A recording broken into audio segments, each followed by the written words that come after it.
সাধারণত বৃষ্টি পড়লে এইরকম মাছগুলো বেশি পাওয়া যায়। হ্যালো বন্ধুরা, আসসালামু আলাইকুম। সবাই কেমন আছেন? আলহামদুলিল্লাহ আমি ভালো আছি।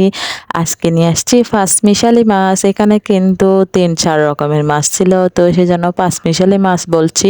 তো এই মাছগুলা কিন্তু অসাধারণ খেতে, একদম বৃষ্টি যখন পড়ে এই মাছগুলা খাইলে কিন্তু বেশি ভালো লাগে আমার। তো এগুলা এখানে আমি ৩-৪ রকমের নিয়েছি।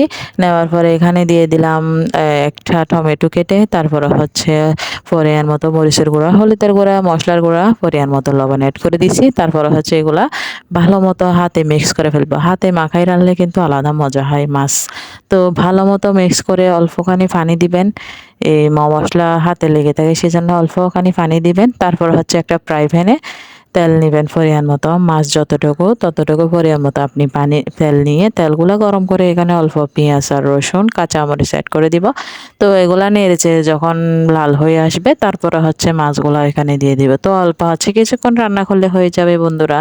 তো বন্ধুরা কিরকম হয়েছে অবশ্যই জানাবেন কমেন্টের মাধ্যমে। ভালো লেগে থাকলে অবশ্যই আমার আইডিটা ফলো করে দিবেন। সবাই লাইক কমেন্ট শেয়ার করে দিবেন। আপনারা বেশি বেশি সাপোর্ট করবেন। সাপোর্ট করলে নতুন নতুন ব্লগ উপহার দিব। নতুন নতুন ব্লগ করার উৎসাহ জাগবে। তো আশা করি সবাই সাপোর্ট করবেন।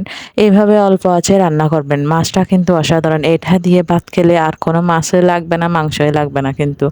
এই ধরনের মাছগুলা বৃষ্টি পড়লে এমনি মজা হয়। আর বৃষ্টির মধ্যে তো প্রচুর এইরকম মাছগুলা পাওয়া যায়।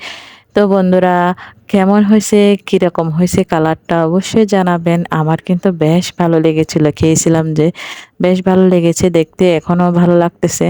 তো আজকের মতো এই পর্যন্ত। তো সবাই ভালো থাকবেন, সুস্থ থাকবেন। পরবর্তী ব্লগ নিয়ে আবারও হাজির হব। তো এখানে দিয়ে দিলাম হচ্ছে ধনেপাতা অ্যাড করে দিলাম। তারপরে হচ্ছে আপনারা পরিবেশন করবেন। এইটা হচ্ছে ফাইনাল লুক। তো সবাই ভালো থাকুন, সুস্থ থাকুন। আল্লাহ হাফেজ, টাটা।